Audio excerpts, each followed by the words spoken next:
Well, two firsts on this trip.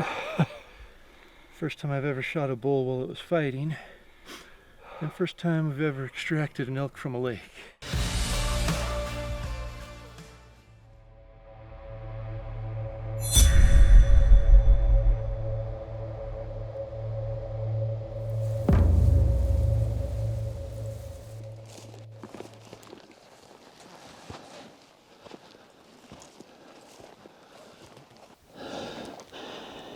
Standing right here, I think.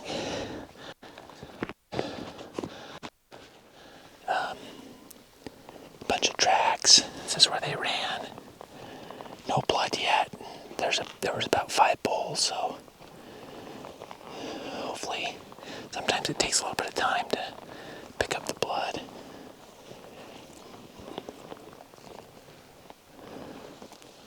Mark found a little blood down here, thinking this were a little high.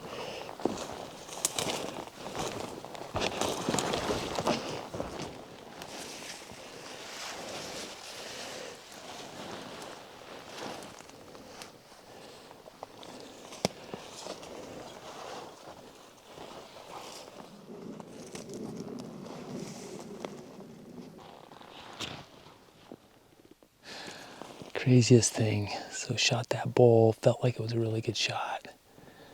And we've been wandering around looking for blood, looking for the arrow for an hour and a half. So we just all kind of spread out. Mark's down here, 100 yards. I had Bridger up here, 100 yards. Mark just called to me and said he can see him laying below him 50 yards away. I don't know how that happens, but oh man. I hate wounding elk that I can't find, and it seemed like a really good shot. So grateful.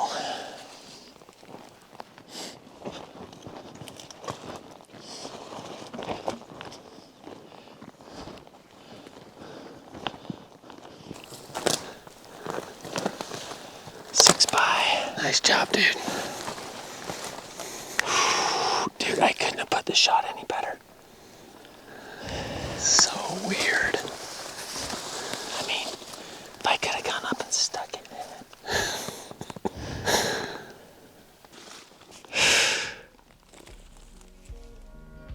Crazy. Thanks, big guy.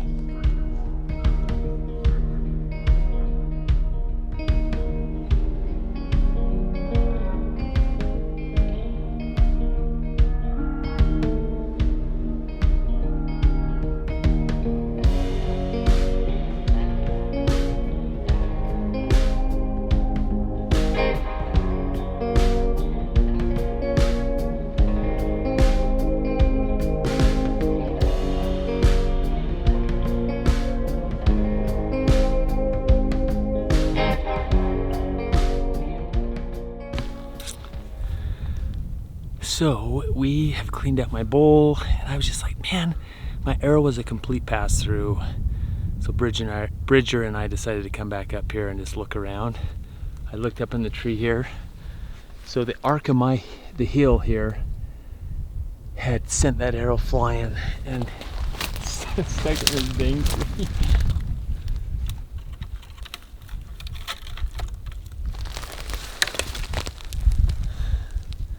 Number one. By the looks of that, I mean, bloody.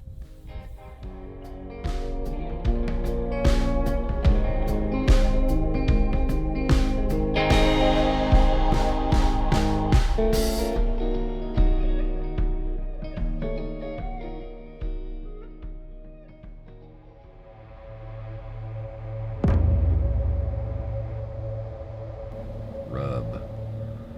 Save. Boom.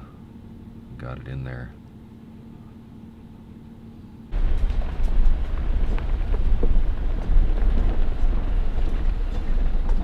Jeez, that one's bright orange. Good job, buddy.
2 different elk guaranteed on this mountain. Well, this was our last, like, little hidden gem on this godforsaken hillside. And we've been over here just one other time and it had elk in it, and so we kind of thought it would. And the wind had just changed and started going down, and we just came in too high, like basically just right at their level. And it's kind of like a little fortress where they can see you coming really easy and get out of here, which is exactly what happened. And then our wind was blowing down to them. They ran down, and our wind went to them down, and they all took off. We finally found some elk where there's some cows. Never really did get eyes on the bull, really. But there might still be one floating around in here. It's probably our buddy 5 Point, maybe. Or it could be a giant satellite bull that has been kicked out of the big herd that we haven't found yet. We'll hope for that.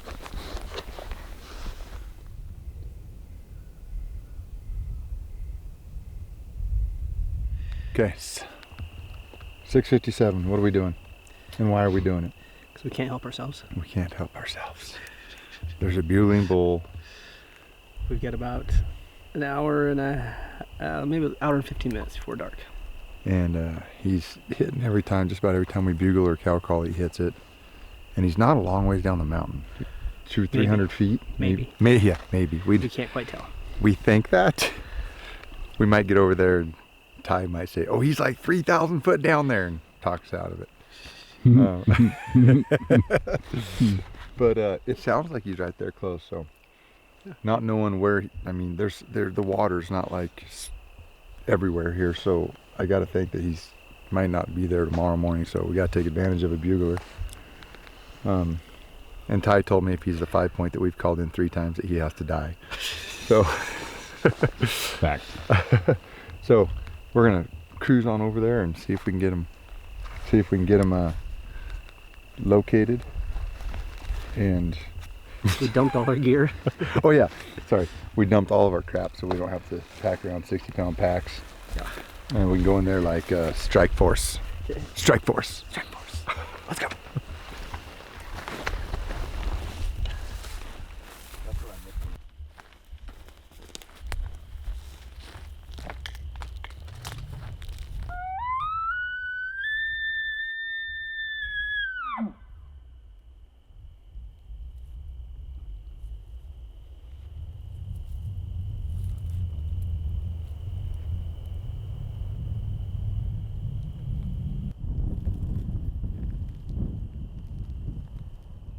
That was quite uneventful. Came over here all excited that the elk was 1,000 yards away, and then crickets, except for a bugle we hear that sounds like it's 10 miles away. So we are all excited to go back and eat a lot of food and crawl in a tent. It's been a good day. A good day for kicking butt and getting tired for sure. So hopefully everything will be bugling tonight. When we wake up in the morning, popping off, and we'll just have to figure out which one we want to go after. Right? Right?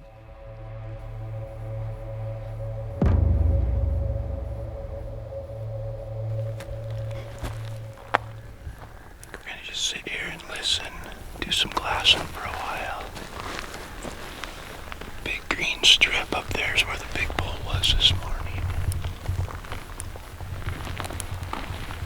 We'll just sit here and listen, see if he pipes off.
everything worked out perfect.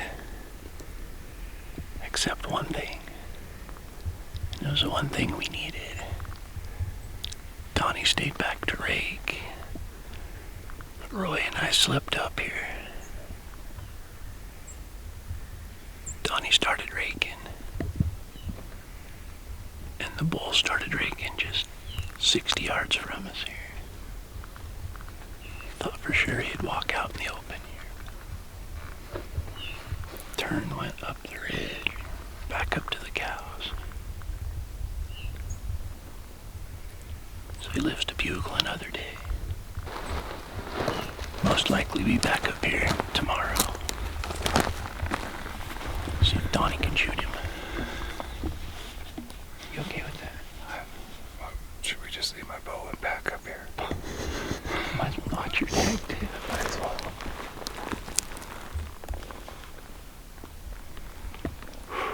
You'd be thinking of a dad joke, and when we get back to camp, you can tell it. Oh, I have one right now. Well, come a little closer.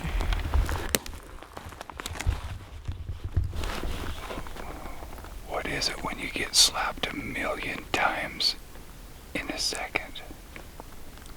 When you get slapped 1,000,000 times in a second. I don't know. Megahertz.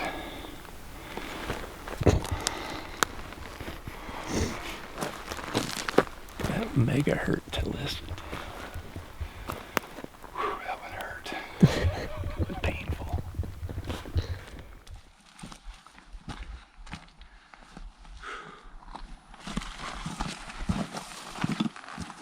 How you doing?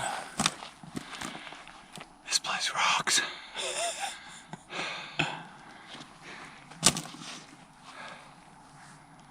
Oh, it'd be easier if I didn't have this 70-pound bow on my back. I think that's the draw weight, not the carry weight. Everybody keeps telling me that. Early season stuff is tough. Yeah, it is. Get one little opportunity here and there, but man, this is the week we have to hunt, so we've got to adjust and figure them out.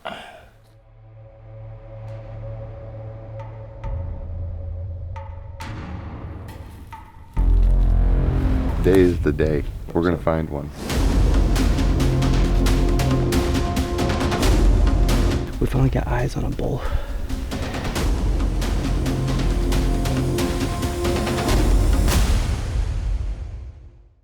Another one down. Another one down. It's going good. Yes. Congrats to Jeff. Yes, that was I know that feeling of not knowing how well your shot was, even though you're totally confident when you release it. And if you're not finding the blood right away and don't have a good track to follow or blood to follow, you go into a Roller coaster of emotions. Just, I want to find it, where's it at, and retracing the steps, and like they were spread out on the mountain, and not, how far was it? 50 or 100 yards apart. It was right in between them. Just, it can be right there, and you can just walk right by it. Yeah. Tracking is an art, all in its own kind of, and they struggled just initially to find blood. There were 4 or 5 bulls they said on the ridge right there, and at the shot, like you said, you feel confident in the shot, but then you get up there, there's not blood. Even a good shot's going to take sometimes 100 yards or more for the blood to even start. So sometimes the elk will die before they even start bleeding, or they'll bleed real lightly, and just trying to determine those 5 bulls all scatter and you have no blood. So you have to kind of follow each track and look for blood in it just to confirm that you're on the right track. And so that, I think, leads us into today's strategy for success. And each episode we're going to recap and provide a strategy for success, just a educational strategy topic tidbit to hopefully either talk about what worked or what we should have done that would have worked, because what we did didn't work. Yeah. You know what I'm saying. So strategy for success brought to you by the Rocky Mountain Elk Foundation today is, what do you do right after the shot to help kind of sort out that tracking? And there's so much going on. I mean, you got that adrenaline dump that happens right after you shoot. You know, the shakes come on and the legs are shaking. There's chaos sometimes, elk running everywhere. And, you know, I think videos from the 90s didn't do any service to us. You know, there's the chaos that sometimes we make with bugles and cow calls. And I think it's important to analyze and at least have an idea of what you should do right at the shot. And probably the most important thing is watch and listen. And it's okay to give out a bugle and a couple cow calls, but keep in mind, you're just trying to get the bull's attention and settle him down. You bugle 3 or 4 times in a row or go crazy on the cow calls, and I think you're probably going to be more likely to scare the bull and bump him off. So a couple cow calls, a bugle, slow him down, get his attention. Sometimes he'll stop and not realize what happened, and once he stops there and he isn't filled with adrenaline, sometimes they'll bed down right there close. But so important to watch and to listen, especially, you know, there's a lot going on. And so if you really just focus in, I shot the bull, where's he running to? And if he runs by a certain tree, make note of that he disappeared into the timber right there at that downed log, or right at that brown stump, or, you know, some landmark there that's going to help you know exactly where he went, because by the time you get over there, nothing looks the same. And so finding that landmark is super important right after the shot. Sometimes I'll even take out my phone while I'm still standing in the exact same place and just take a picture of what it looks like over there, and maybe even, you know, doctor up the picture a little bit, put an arrow to where he went into the trees. And that really helps. You get over there and at least you have a track. If there's no blood, you can at least say, this is his track. I know he went right through here. And the other thing is listen. You know, listen as soon as they go into the trees or out of sight. You know, if there's a bunch of thick brush in there, they should be making noise. And if you hear that, you'll be able to tell what direction they're going. If they're not making noise, maybe he's stopped right there. And you think, okay, he went in there and stopped. Maybe he fell over, maybe he bedded down, maybe he's just standing there. We need to back out and give him some time. Obviously, you want to give him time anyway, but if you hear it go quiet and you don't hear the telltale crashing of a bull going down, you might want to back out and give him a little extra time. Just if he's bedded there, give him a chance to bed there. We always like to wait at least 30 minutes. That's just standard. It's hard to do even on a really good shot. We like to wait 30 minutes, because the last thing you want to do is go up there 100 yards and bump a bull that's bedded down or standing there getting ready to bed down, because once they take off running, it can be they can go a long ways, and if you don't have good blood, it can make it tough to follow them. And also, with technology now, starting a track from your first blood, and so you know what ground you have covered. If you get into a situation like that, especially if you don't have a couple of people and it's just you, marking your track where you've gridded to be able to say, okay, I already did cover this. If there's something in between here and there, now you know that you're in between these two spots, and you can walk and see where you've covered and where you haven't covered. And sometimes a long track, and you can tell when they're going uphill or downhill. Yeah, and that's the other thing, you know, not only seeing where you gridded, but once they line out, when you get on that blood trail, it can be really helpful to say, he's going this direction, what's ahead that he might be going to? You know, is there a water hole up there? Is it a north face that's going to be cooler? Can kind of help you determine, if you do lose the track or blood, at least an area he might be going to. And I know we've found elk like that before, that lose the blood trail, lose a track, but he's pointing towards a saddle or a north-facing bench that has a wallow on it. It's going to be cooler, and we go to that and either find blood or find the bull. You know, it can be super helpful. So just remember, right after the shot, it's hard to keep emotions under control and not, everything becomes kind of a blur, but it's so important to watch and see where the bull runs off to and then listen. Hopefully you hear the telltale crash of a 800-pound animal hitting the ground and he's down for good. But all those little clues are super helpful when it comes to getting up there and following that blood trail. And that's our strategy for success for this episode. It's brought to you by the Rocky Mountain Elk Foundation. So congrats, Jeff. Second bull of the series down, and got some more cliffhangers kind of coming up. So Angry Spike, Corey, I love those red, orange rubs. Those trees, when those Roosevelt bulls rub on them, they turn almost like fluorescent private land orange. Yeah, just glow, and they rip some big trees over there.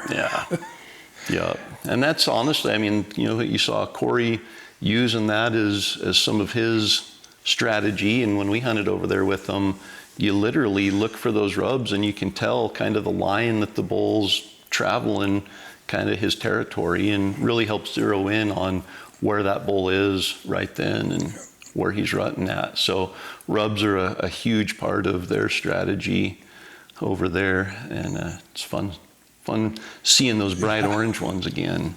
But pure elevation, these guys are gluttons for punishment. Just keep going deeper and deeper into there.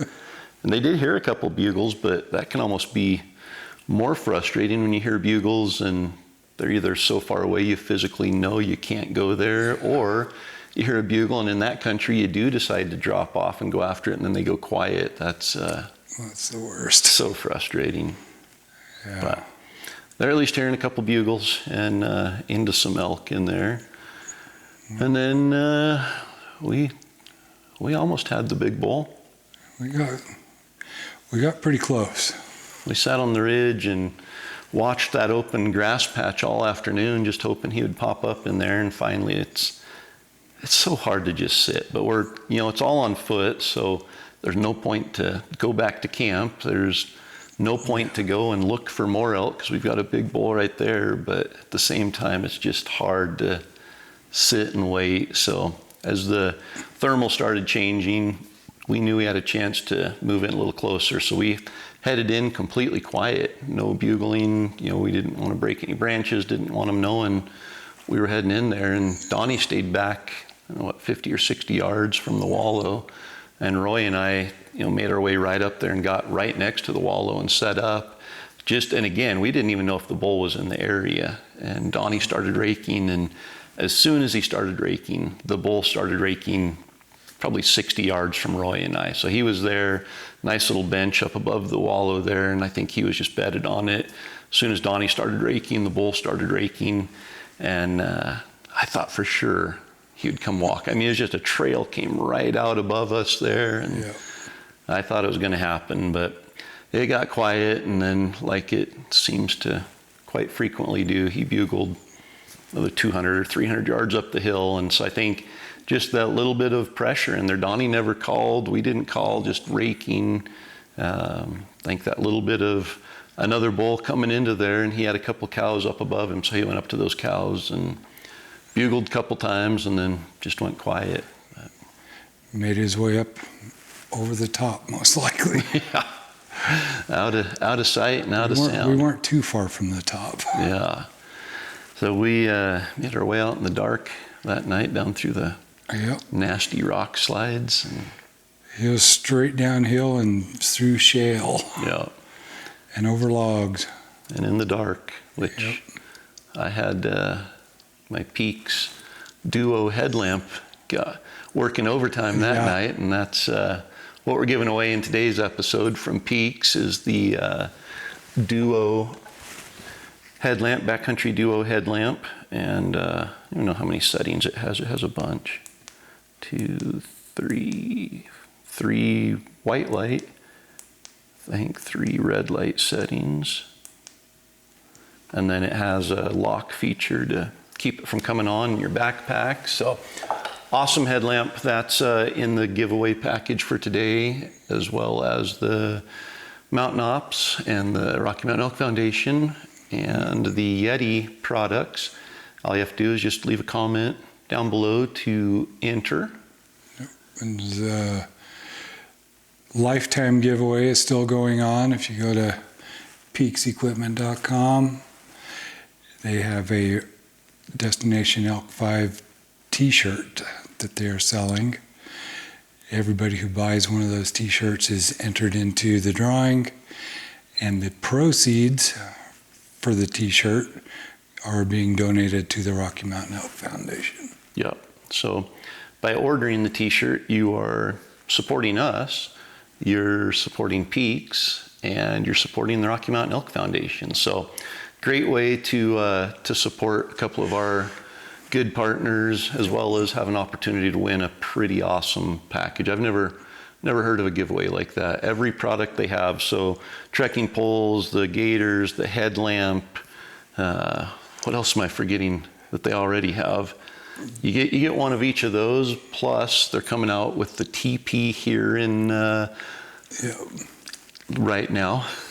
Sorry, I didn't know if we were supposed to talk about the teepee. The teepee, yeah, I mean, we can that's talk a pretty about big. that. It's a pretty nice teepee, and yeah, as soon as they have it out and available, the winner will be getting one of those as well. There's some other product that we've had a chance to do some testing on that'll be coming out soon. That every time something new comes out from Peaks, the winner of this giveaway is just going to receive a care package in the mail for as long as Peaks keeps putting out awesome products. So pretty cool deal. But yeah, and then Peaks donating the proceeds from the shirt sales to the Elk Foundation is awesome. If you're not a member of the Rocky Mountain Elk Foundation, here's another plug and a plea. If you're an elk hunter, you need to join. You need to be a member. Just the thousands and hundreds of thousands of acres of access they're opening up, the habitat improvement they're doing, the restoration projects. I mean, there were elk hunts in Virginia and Kentucky and Pennsylvania and Dakotas, and I mean, I'm forgetting all of them, I think Missouri even. So elk are expanding thanks to their efforts and the efforts of other conservation-minded groups and organizations, state departments of fish and game, landowners, all sorts of people are coming together, and being a member of the Rocky Mountain Elk Foundation just furthers that effort and the reach that they're able to make. So $35, just go to rmef.org and become a member today if you're not already. And I think that we don't need a dad joke, right? No. Your dad joke was quite painful in this episode. It mega hurt. Yeah, the dad joke brought megahertz. So we took care of that in the episode, and we'll see you guys right here in the next episode.